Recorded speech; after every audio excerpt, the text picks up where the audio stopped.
Here we go. 2 lines on your back. Hey, Max, can you leave the music off, please? Thank you. On your back, we're going to start with a 2-minute reset. Specific instructions coming up, so get comfy. I'm on the Duke baseball field, surrounded by a team of 40 men laying on the floor. Their eyes are closed, as Dan Perlmutter, who goes by Coach P, a 6-foot bald man who's built more like a Navy SEAL than a meditator, takes the team through their daily meditation to start their practice. All right, so we're going to go eyes closed, get comfortable on your back. We're going to do a little bit of visualization while we do it today. We're going to go 2 minutes. You can choose any breathing pattern that works for you. But we're going to try to get an image in our heads of something that makes you relaxed. As a collegiate softball player myself, I spent the past 2 years researching and practicing the mental game. I've read the books, listened to the podcasts. I practiced the positive thinking, the confidence, the thinking 2 steps ahead approach. But it wasn't until I read Muhammad Ali's memoir where I found something unique, so different. Meditation. I was surprised. Isn't this something only hippies kind of do?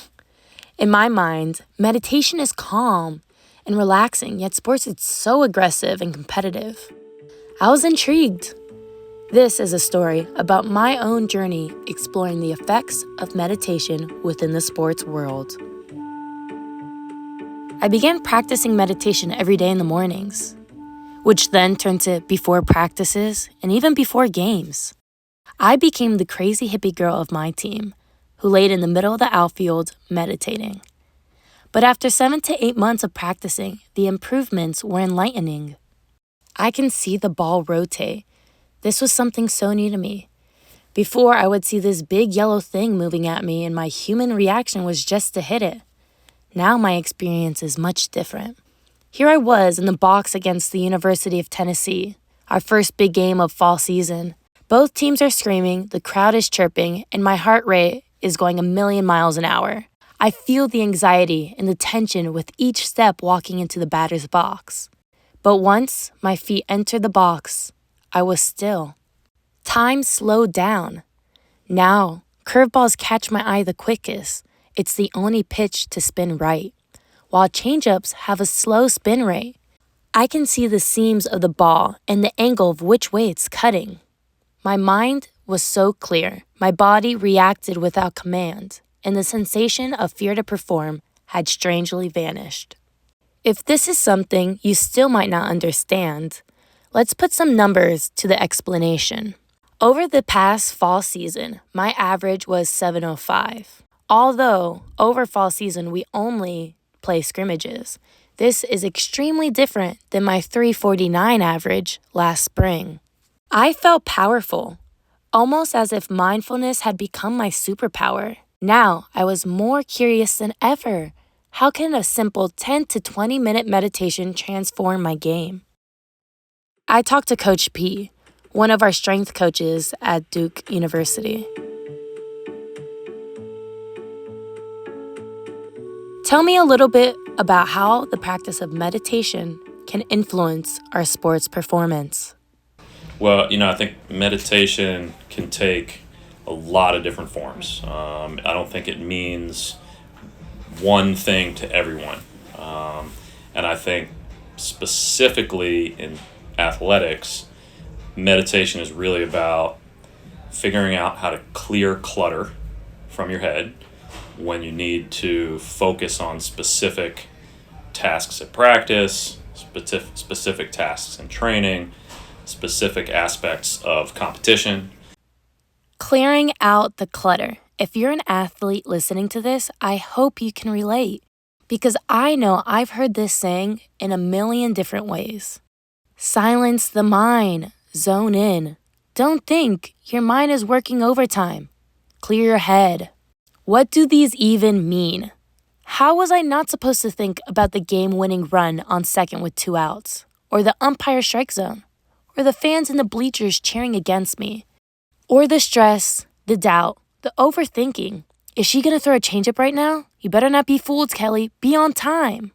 Prior to meditation, there was no remedy for controlling my mind.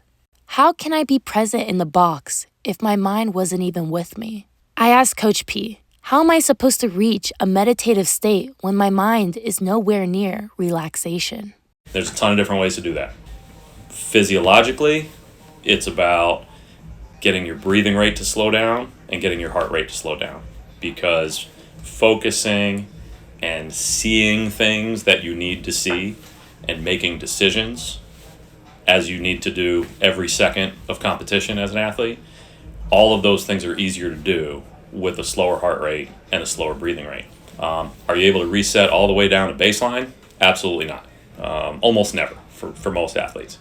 But to be able to develop some skills where you can kind of tap into that mindfulness piece if you only have 30 seconds, or you have to do it while your heart rate's at 150 and you're actively running around a field, to be able to develop those skills, I think can help you essentially meditate in your own way while you compete. You talk a lot about, getting your heart rate down, getting your breathing under control. What does that do athletically? Does that make you run faster, hit harder? It depends on what sport you play. It depends on what type of action you need to create for your sport. And it depends on each person. But in general, your ability to get your heart rate down and your breathing rate down lets you hit a mental and physical reset button for whatever your task is, right? Sometimes the simple act of just catching your breath lets you kind of recalibrate everything physically and mentally, so that if your task is to hit a softball, or if you're on the flip side of that and you need to pitch and locate a specific spot in the strike zone as a pitcher and execute that pitch, your body and your brain are more able to do that after that reset.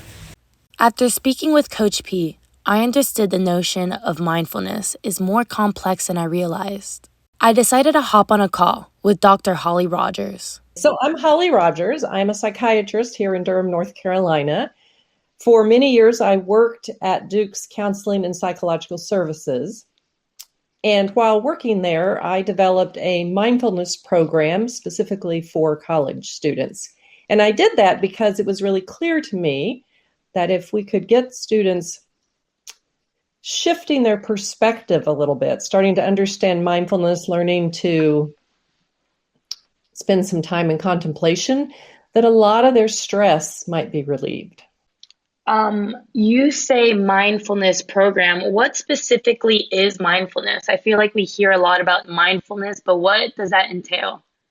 So mindfulness is a capacity that is innate in all of us and yet needs to be cultivated to have a meaningful presence in our life. Mindfulness is this capacity, this ability to keep your awareness, your attention focused in the present moment, focused on what you're doing right now, and with a quality. So the attention has to have this quality of curiosity, gentleness, kindness, non-judgment. So we're paying attention, we're noticing what's really happening, but we're not criticizing, we're not judging, we're just curious and really compassionate. And that's what mindfulness is. Does it surprise you that some athletes are now using meditation, or mindfulness is now kind of entering its way into the sports world? It doesn't surprise me at all. There's actually a lot of professional athletes who for quite a while have been using mindfulness. Mindfulness is the gateway into the flow state. And, most high-level athletes, collegiate athletes like yourself, have had moments of being in flow. And if you practice mindfulness a lot, it gets easier to access that flow state. When you're just I know for basketball players, what they talk about is just feeling like time expands and they can see what's going to happen almost before it happens. They feel their body reacting. They're just so in tune with what's going on. And I can imagine a similar thing happening in softball. This state of flow is what I have been experiencing playing these past couple of months. Flow is a type of mindfulness on crack, where athletes become so immersed in what they are doing in the present moment. And there is this clarity and the confidence about what's happening around you. It's just pure present moment awareness. So I think it helps both with improving performance and with the stress and anxiety from the pressure of having to perform.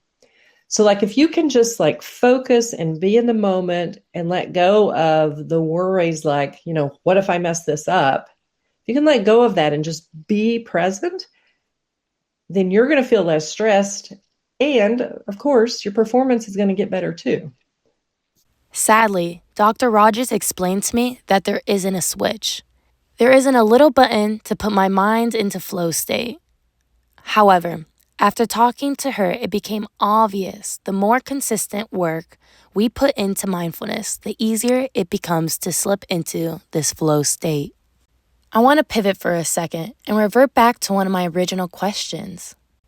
I asked Coach P, how can athletes apply this method without losing the aggressive nature of sports?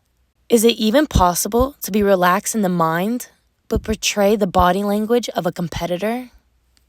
I think a lot of it is about what it looks like to an outside observer compared to what's actually going on in their heads and in their bodies, right? It's your ability as an athlete to be able to be as fast and as active and as intense as you need to be physically, but being calm on the inside, right? So that it doesn't compromise your ability to run fast or hit somebody hard if you're a boxer or a wrestler or something like that, or do something with really fine accuracy, like a fencer or a rifle shooter or a pitcher, right? It actually heightens your ability to do that, but inside you're very, very calm. It looks kind of magical, right? But it's the product of hours and hours and hours of work. So I don't think those things are at odds with each other. The being hype and being, intense and being aggressive when you play, you can do all those things and still be calm on the inside. Is this something that you need to train to get, or do you think do you think that certain athletes can reach this, or is this available for everyone? Oh, I think most athletes will tap into it almost never or very, very infrequently, because I think it takes a special person to be able to get there a lot, right? And an even more special person to be able to essentially live there when they compete. That's why there's, not many best of the best, right? Yeah. But it is available to everybody, right? Because again, it's not a magic thing. It's just a series of steps that you have to take and practice and learn and spend a lot of time on. Best of the best. That phrase really stands out to me. I feel like every athlete's goal is to become the best of the best. Is this the secret sauce to the formula? Is this something that makes the good players into the great ones into the legends, perhaps the GOATs, the Muhammad Alis, the Michael Jordans, the Tiger Woods? 100% yes. I think the elite of the elite athlete in any sport, the best of all time in all their sports, current Olympians, current world record holders, the best of the best in every sport, whether they realize it or not, have in some way tapped into meditation and mindfulness.